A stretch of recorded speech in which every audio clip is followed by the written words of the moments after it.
We are back on Get Up, and let's talk about Justin Fields. He was brilliant from the moment he set foot in Columbus. In 2019, he threw 41 touchdowns, 3 picks. That's the all-time FBS record for that ratio. Then this year, Ohio State hit hard with COVID challenges, but Fields still improved in a lot of ways. His completion percentage went from 67 to 70%. He averaged nearly 30 more passing yards per game. Add it all up, he has the second highest career total QBR by any player since that metric was first used in 2004. It's only behind Tua Tagovailoa. So he's second on that list, but he's fifth on this one.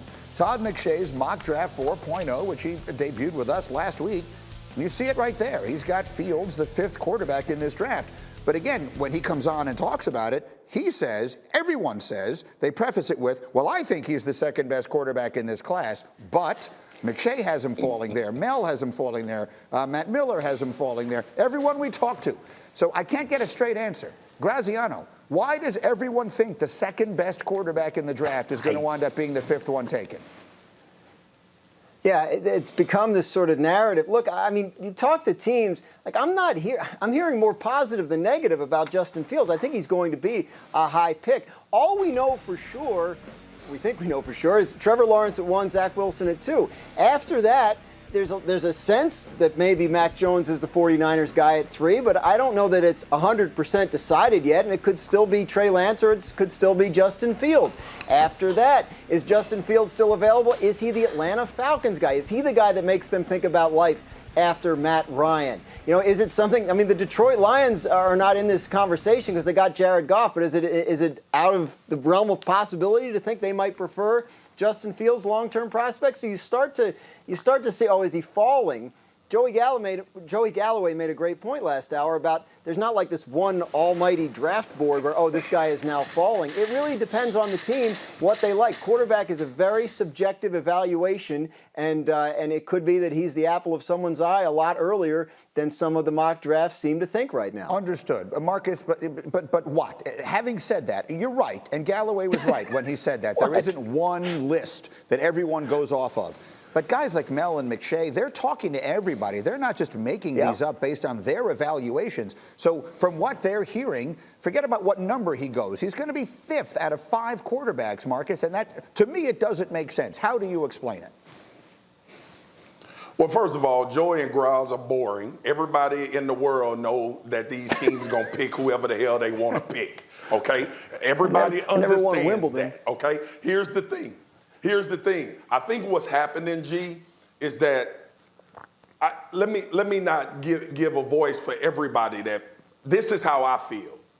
Why is Justin Fields not the 2nd guy we are talking about? That's where I am. Like, if we're talking about talent, if we're talking about the evaluation, I think what comes about is why is Justin Fields not considered the 2nd best quarterback? And why aren't we talking about Justin Fields to the Jets, let alone 3rd to the San Francisco 49ers after they gave away and made the trade to get up? I believe that's where it's coming from, because when you talk to people, to your point, G, and even Graz and Joey as well, they all think Justin is good and can turn into a great player. Why are we not talking about him in that vein and having a conversation about, well, we don't know what's going to happen with Justin Fields. We know what's going to happen with Trevor Lawrence. We know what's going to happen with Zach Wilson, and we don't know what's going to happen with Justin Fields. Therein lies the issue with the conversation. Correct. And Tim Hasselbeck, you opened up all of our eyes earlier this hour when you said you think Justin Fields has the ability to be an MVP of the league someday. So I'll ask you directly, because I have a vested interest in this.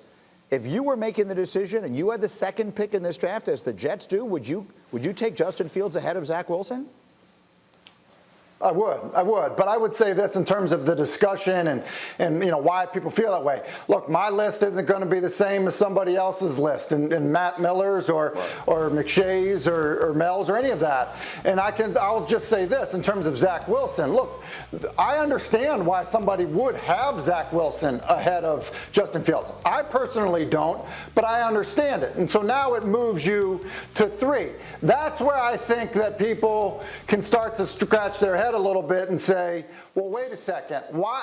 Mac Jones instead of Justin Fields or Trey Lance instead of Justin Fields, that's where I think you can start to wonder, am I being told the truth? And I will just say this. I remember the year Daniel Jones was coming out, somebody that I was very close with at the New York Giants. I had a long conversation. Look, I consider this person a friend. I would not think that they would lie to me. We talked about Daniel Jones. They basically said under no circumstances did they think that he was that good of a player. All right? They ended up taking Daniel Jones.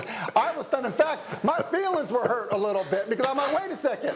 Welcome to April. Like, you talking to me like a media person, not a friend. So it is that season. We need to be aware of that. Thank you for watching ESPN on YouTube. For live streaming sports and premium content, subscribe to ESPN+.